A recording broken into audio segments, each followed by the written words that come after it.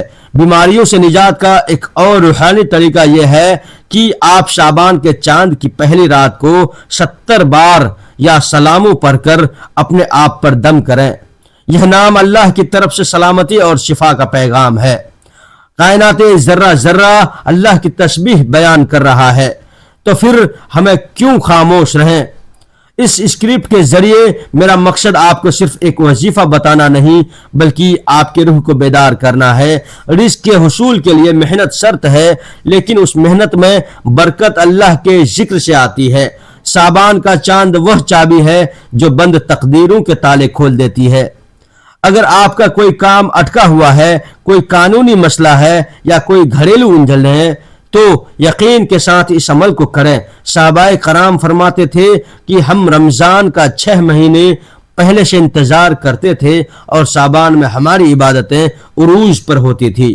آج ہم بھی اسی سنت کو زندہ کریں۔ ناظرین، اب وقت آ گیا ہے، دل تھام کر اس مبارک عمل کو نوٹ فرمائیں جس کا میں نے آپ سے وعدہ کیا تھا۔ چاند دیکھنے کے فوراً بعد اول و آخر 3 بار درود ابراہیمی پڑھیں اور اس کے بعد سورہ اخلاص کا وہ خاص وظیفہ کریں جو بزرگوں سے منقول ہے۔ آپ نے 313 مرتبہ یا رزاقو یا وہابو یا واشیو کا ورد کرنا ہے اور پھر اللہ کے حضور گر گرا کر دعا مانگنی ہے۔ انشاءاللہ شعبان کی یہ پہلی رات اتنی مبارک ہے، اس میں مانگی گئی کوئی دعا رد نہیں ہوتی۔ حکیم لقمان کی حکمت بھی ہمیں یہی سکھاتی ہے کہ جب آسمان سے رحمتیں برس رہی ہو تو اپنی جھولی کو پھیلا لینا چاہیے، کیونکہ وہ ذات دینے کے بہانے ڈھونڈتے ہیں۔ اگر آپ رزق کے وسعت چاہتے ہیں تو اس رات صدقہ و خیرات کا بھی اہتمام کریں، چاہے وہ 1 روپیہ ہی کیوں نہ ہو۔ یہ مہینہ رمضان کی تیاری کا مہینہ ہے، اپنے نفس کو گناہوں سے پاک کرنے کا مہینہ ہے۔ اسی رات سے توبہ اور استغفار کا ایسا سلسلہ شروع کریں کہ جب رمضان کا چاند نظر آئے تو آپ کا دل اللہ کے نور سے منور ہو چکا ہو۔ بہت سے لوگ شعبان کی فضیلت سے غافل رہتے ہیں، لیکن خوش نصیب ہے وہ جو اس چاند کی پہلی کرن کے ساتھ ہی اپنے رب کو راضی کر لیتا ہے۔ لا علاج بیماریوں کے لیے چاند دیکھ کر پانی پر دم کریں اور وہ پانی مریض کو پلائیں، انشاءاللہ غیب سے شفا کے اسباب پیدا ہوں گے۔ میری آپ سے گزارش ہے کہ اس عمل کو خود بھی کریں اور دوسروں تک بھی پہنچائیں، کیونکہ نیکی کی طرف رہنمائی کرنا بھی صدقہ جاریہ ہے۔ اگر آپ کو ہماری یہ کاوش پسند آئی ہو تو اس ویڈیو کو لائک کریں، چینل کو سبسکرائب کریں اور کمنٹ میں سبحان اللہ ضرور لکھیں۔ اللہ ہمیں شعبان کی برکتیں سمیٹنے کی توفیق دے اور ہماری تمام جائز دعاؤں کو قبول فرمائے، آمین ثم آمین۔ مزید ایسی ہی ایمان افروز اور روحانی معلومات کے لیے ہمارے یوٹیوب چینل ملک اسلامک وائس کو ضرور سبسکرائب کریں اور اس پیغام کو دوسروں تک پہنچانے میں ہمارا مدد کریں۔ السلام علیکم ورحمۃ اللہ وبرکاتہ۔